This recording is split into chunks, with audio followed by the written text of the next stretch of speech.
Hello ladies and gentlemen, and welcome to this week's edition of Sibylline Insights, coming to you on yet another humid September afternoon from our London office. I'm your host, Leo Collins, Sibylline's intelligence delivery lead, and I'm joined by two esteemed colleagues this afternoon, Associate Analysts Megan Sutcliffe and Tom Carter, representing our Middle East and Africa and Europe desks, respectively. Tom, Megan, welcome. Thank you. So, as we know, there is no such thing as a quiet week on this floor plate, and last week was no exception.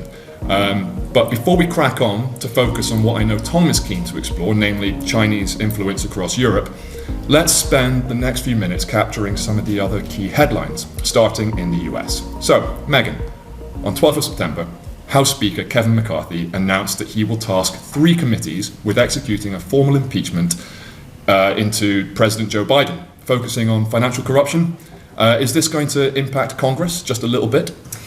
So for sure, any time that the House spends time looking into charges like ones of financial corruption against a sitting president, this is inevitably going to delay other efforts to review and to pass legislation. Thus far, we've seen no evidence of wrongdoing by President Biden from any other inquiry, so I think it's pretty likely that this inquiry is going to run on for quite a bit of time while they search for evidence that potentially doesn't exist. So we're sticking with our original assessment from the alert that we released last week that it's unlikely that the vote to impeach Biden will pass the Senate. Absolutely. First of all, we think it's quite unlikely that it's even going to pass the House. McCarthy lacks the simple majority of 218 votes that would be needed to pass the articles of impeachment. In order to do this, McCarthy would need the support of centrist Republicans, most of whom have indicated that they're relatively reluctant to proceed with this inquiry. Even so, several moderates have indicated they will support an impeachment process, particularly if they think that the Biden administration is attempting to stonewall access to relevant documents, or if they see any concrete evidence linking him to financial corruption. So there is a realistic possibility that it will pass Congress. However, even if it did do that, if it got to the Senate, there a 2/3 supermajority would be needed to convict and remove President Biden. It's highly unlikely to happen as Democrats and independents control the Senate at the moment. Sure, and reflecting what's now quite a common theme when it comes to assessing either end of the American political spectrum, minor protests, or maybe even more than minor protests by right-wing and left-wing activists in Washington, D.C. and other US urban centres, they remain a realistic possibility, right, in the short to medium term. Can we speak to the security impacts facing firms in this respect? Absolutely. So anytime there is a protest, there is a realistic possibility of those protests becoming violent. Things like clashes with police or even clashes between protesters and counter-protesters. This would elevate collateral risks to staff and businesses in DC, and there's also the possibility of protesters blocking roads or erecting informal roadblocks, which would disrupt overland travel. That being said though, in Washington DC there is a considerable police presence. Local security measures are very well handled, and so they're likely to mitigate the risk of violence and damage to assets, particularly in key areas. Awesome. And finally, we're sticking with our assessment that it's unlikely that President Biden's re-election campaign will be majorly damaged by an official impeachment inquiry. 100%, that is still our assessment. Polls indicate that support for and opposition to the inquiry is very polarised along party lines, so it's unlikely to fundamentally alter support among Biden's voting base. We're unlikely to see sort of these seismic shifts in voting patterns, particularly among Biden-supporting Democrats, though there is a realistic possibility of independent and swing voters being influenced by the inquiry and any outcomes we may see, and this could alter voting patterns in key districts. Thank you, Megan. Now, of course, Tom, the other big story to emerge last week almost borders on the comical, but for the fact that it's actually quite scary. So we were all treated to pictures and footage of the world's 2 biggest Bond villains, Vladimir Putin and Kim Jong Un, shaking hands, smiling, apparently having a jolly old time in Russia. What was going on there, and more importantly, what is the so what, and for whom? So I think most importantly it reflects the Russian isolation on the international stage. But however, looking from a side point at the moment, we can understand that the meeting has the potential to mutually benefit both sides. Russia are desperately lacking Soviet-era ammunition, with even reports emerging on the front lines that they've been asked to conserve ammunition. North Korea doesn't have this in abundance, but it has supplies. And on the other side, we've got Russia has the possibility to offer North Korea military technology. An indication of what type of military technology could be the location of the meeting point, which was in a Russian spaceport. North Korea recently tried to launch 2 satellite missions, which have both failed. Space technology and infrastructure is becoming of increasingly strategic importance. Okay, thanks, Tom. And just referencing something you mentioned there in terms of the impact this will have in Ukraine, I suppose the world now gets treated to either a ramped up Russian artillery campaign in Ukraine, or perhaps of more concern for our colleagues and clients in the Asia-Pacific region, a ramped up nuclear race, depending on what deals Kim and Putin have struck. Absolutely. So we know for a fact that Putin and Kim Jong Un discussed defence cooperation mechanisms, and that can always include discussions of nuclear proliferation. We know that both North Korea and Russia are nuclear powers and maintain nuclear missiles. And while we may not have the exact details of what was discussed, and it would be wrong to speculate about a coming nuclear war, there is always the possibility that that was discussed and that that could have implications for regional and global security. Excellent. And I suppose in this kind of axis of the excluded and geopolitics writ large, there's always a China factor to consider. So we know that China is North Korea's most strategic ally in terms of the trade, but also diplomatic relations that they maintain. The increasing cooperation between North Korea and Russia is unlikely to change this situation. However, it does reflect a shifting strategic analysis of the region by all parties. Excellent.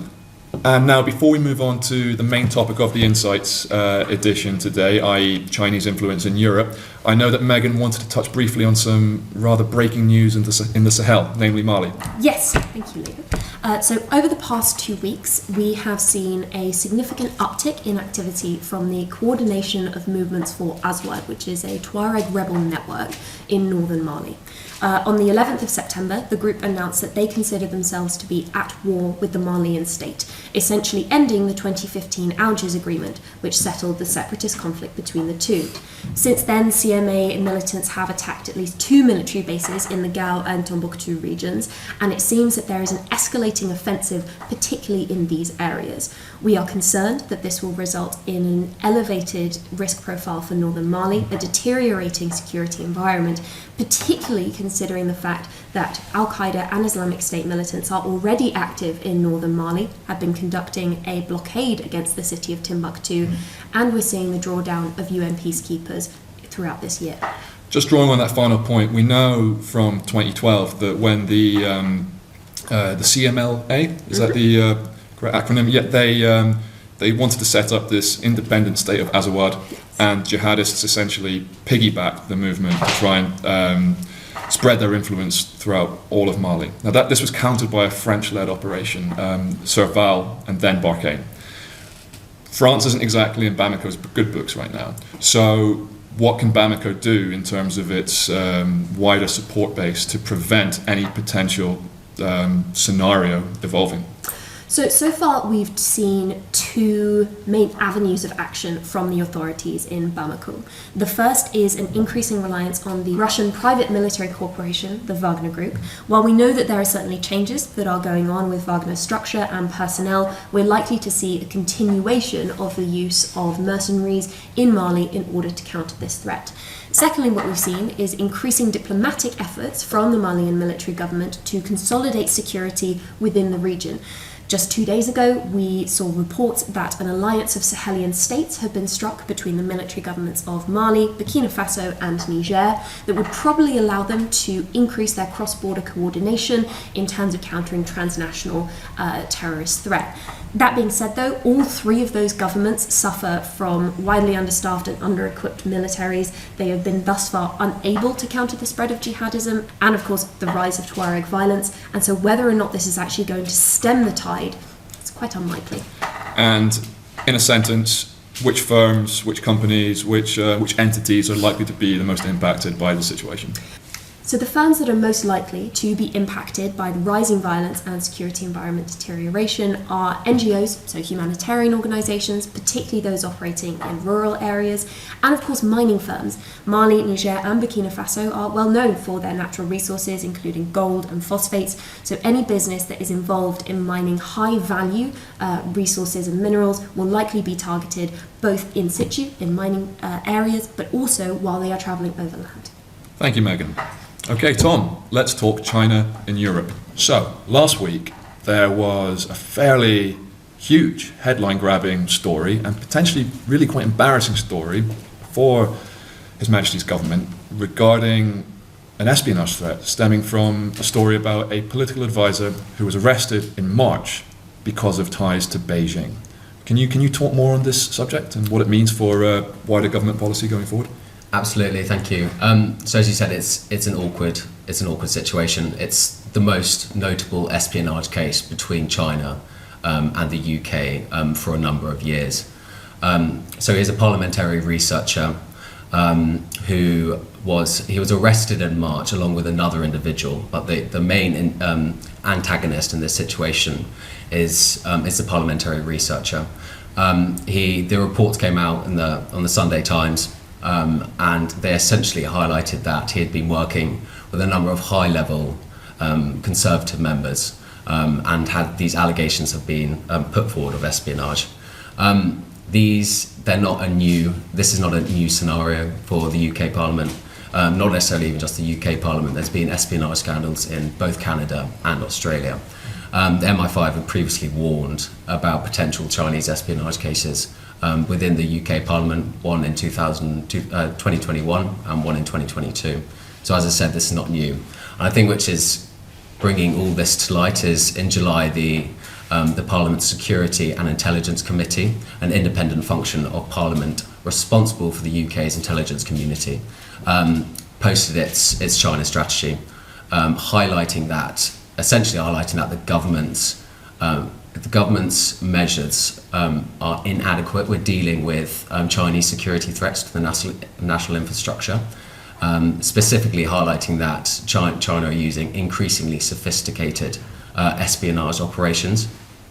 And if you will bring this to light, we've been warned essentially, and the government's response has been limited. At the moment, it's important to stress these are just investigations. Rishi Sunak was sat opposite the Chinese premier during a G20 summit in India, and he highlighted that possible interference with parliamentary democracy would be unacceptable. Obviously, he had to make a case. But at the moment, he's treading carefully. He said foreign policy will not be implicated by these investigations. However, I think importantly, should more concrete evidence go towards these suspects and find more incriminating evidence, there might be a shift within Sunak's position. Suella Braverman has already called on a tougher approach to China, which was not going to happen immediately. We've seen a more hawkish approach from Joe Biden's administration, which is potentially targeting components with dual use methods. So looking at AI, maybe quantum computing, for example. So potential UK policy could follow a similar route to Joe Biden, but at the moment there's nothing too immediate which will come of it. So speaking of a more hawkish approach to Chinese involvement in technology in Europe, I know that your desk has recently reported on the German government blocking an attempted acquisition of CleoConnect, a German satellite company, by a Chinese-owned Shanghai space technology company. What drove this decision, and what do you think the implications are for the broader satellite market in Germany? Yeah, absolutely. So I think it's important to quickly add that the Shanghai-based company already had a 53% stake of the company, but wanted to acquire another 45% of a domestic German company. So this decision comes at an interesting point, especially for satellite infrastructure. The debate surrounding Elon Musk's decision to refuse Ukrainian access to his Starlink satellite network for a Ukrainian operation in Crimea has highlighted the strategic importance of space and satellite technology, which we previously mentioned, could have been an impact with Putin and North Korea's meeting. But essentially it's indicative of Berlin's approach to China, which has been more cautious recently. There's ministers of government have highlighted that firms should attempt to de-risk from Chinese dependencies. And de-risking essentially is trying to avoid over-dependencies and reduce potential risks within their economy and general markets and infrastructure. So we saw earlier this year the announcements to potentially reduce the use of Chinese technology, so Huawei, within its 5G critical infrastructure. And this has been seen within their policy at the moment. Government investment guarantees since August have only amounted to about 50 million euros, compared to the entirety of last year, which almost amounted up to 750 million euros. So it's a steadier approach. De-risking is in its early stages, and it's not something which is going to be done immediately. It's going to take time, and this was seen in May. The government accepted a Chinese shipping company, COSCO, a bid to hold part of Hamburg's terminal containers. So I think what we got to understand that while de-risking is going to become a major player next year, it's one of Europe's annual forecasts, which we'll come on later and definitely talk about a lot more in detail next year. But it's at its early stages, and it's important to stress there are business implications here. Technology companies with greater exposure to Chinese tech will face greater implications, possibly regulatory and policy risks. Thanks, Tom. And I guess just sticking on this theme of de-risking, or as you so nicely put it, over-dependency, and the hawkish approaches accompanying these strategies, are there other technologies? E-cars, I think, are probably an area that we could look at as well. Yeah, absolutely. So Chinese e-cars specifically have been put into the spotlight recently. The European Commission President Ursula von der Leyen's annual speech to the European Parliament confirmed that Brussels would be launching an anti-subsidy investigation into Chinese e-cars. So essentially a bit of context going into the Chinese e-cars. Ever since China banned the use of US cars, the Europe and Chinese automobile industry has boomed. A relationship was worth 24 billion euros in 2022. Now, the grievances come from France, which have been probing at Brussels for a while to launch an anti-dumping case. Chinese cars are flooding the markets and making it more competitive for used to be the big fish, European car manufacturers. However, the German industry, Europe's largest car producer, has been sceptical about this. Going back to the complications of de-risking, there are dependencies lies with other countries, and while the Eurozone is slightly sluggish on with its economy, it's like, what sacrifice would these make at the detriment of having negative economic impacts? And the automobile industry is a core driver behind the German one. So what this means for Europe at the moment is that they will launch an investigation, which will take time. However, our assessment is that it's unlikely that Europe will take a more hawkish approach to this case, given the possible ramifications of a Chinese tit-for-tat trade war. Any sort of retaliatory measures which Chinese could pass could have a detrimental impact on European manufacturers. A large proportion of these, including both French Renault and German Mercedes, have plants in China, so the possible impacts could be really damaging. Right, well, that's all we have time for this week. Thank you to Tom and Megan for your fascinating insights, and for everyone at home, please don't forget to like, subscribe and share, and we'll see you on the next one.